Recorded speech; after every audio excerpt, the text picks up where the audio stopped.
पाकिस्तान ने हजारों हमलावरों को कश्मीर भेज दिया था और उनका मकसद था श्रीनगर पर कब्जा। हमलावर धीरे धीरे आगे बढ़ रहे थे और अब श्रीनगर केवल 54 किलोमीटर ही दूर था। महाराजा हरि सिंह ने कश्मीर को बचाने के लिए भारत सरकार की मदद भी मांगी थी। नमस्कार, मैं हिमांशु राजानी स्वागत करता हूं आप सभी का गणतंत्र के छठे एपिसोड में।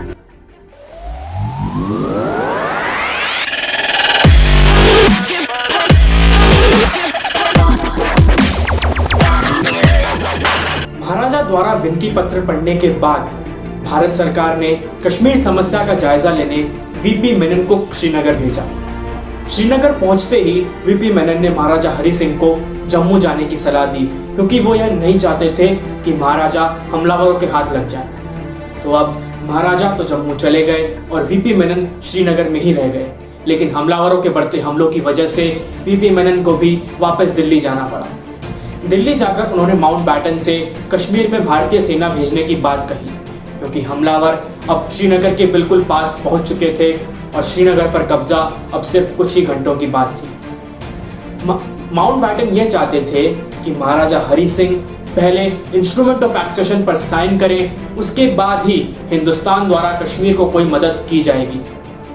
महाराजा के पास अब और कोई विकल्प बचा ही नहीं था, तो इसीलिए उन्होंने सिर्फ कश्मीर को बचाने के लिए इंस्ट्रूमेंट ऑफ एक्सेशन पर साइन कर दिया और अब पूरा कश्मीर भारत का हिस्सा बन चुका था और कश्मीर को बचाना अब भारत की जिम्मेदारी थी। माउंटबैटन अभी भी कश्मीर में भारतीय सेना को भेजने के लिए आनाकानी कर रहे थे, लेकिन सरकार द्वारा डाले जा रहे दबाव के कारण उन्हें इस बात को मंजूरी देनी ही पड़ी।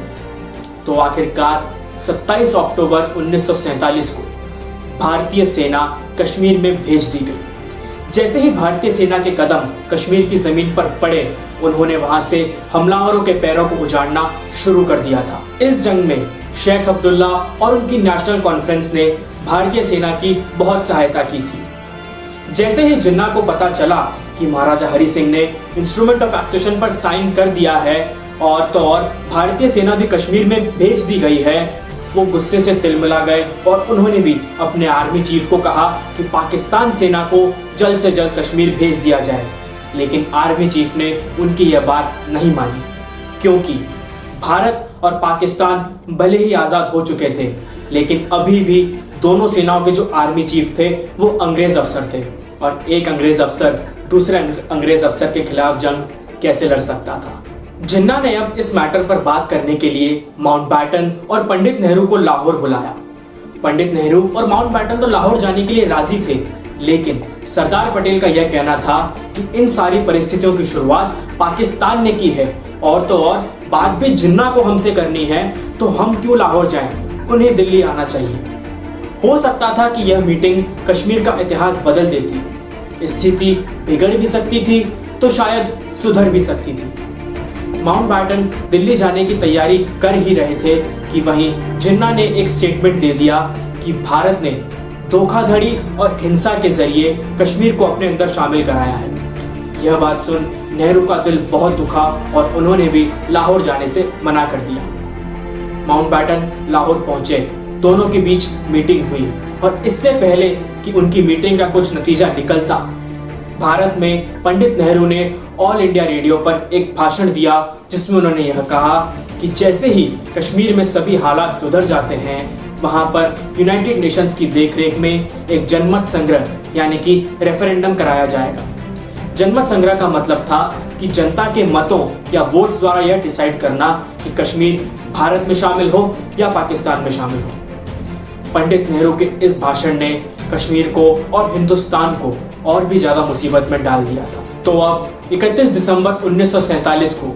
इंडिया ने पाकिस्तान के खिलाफ यूएन सिक्योरिटी काउंसिल में एक कंप्लेंट फाइल की, लेकिन यूएन सिक्योरिटी काउंसिल ने तो बिना उस कंप्लेंट पर ध्यान दिए उसे दरकिनार कर दिया और तो और यह तक कह दिया कि कश्मीर भेजे गए हमलावरों को पाकिस्तान द्वारा कोई मदद नहीं की गई थी। इन सारी असमंजस में उलझकर पंडित नेहरू को अब यह लगने लगा था कि वो भारत के प्रधानमंत्री बनने के लायक ही नहीं है और इसीलिए उन्होंने माउंटबैटन को अपना रेजिग्नेशन लेटर तक लिख दिया।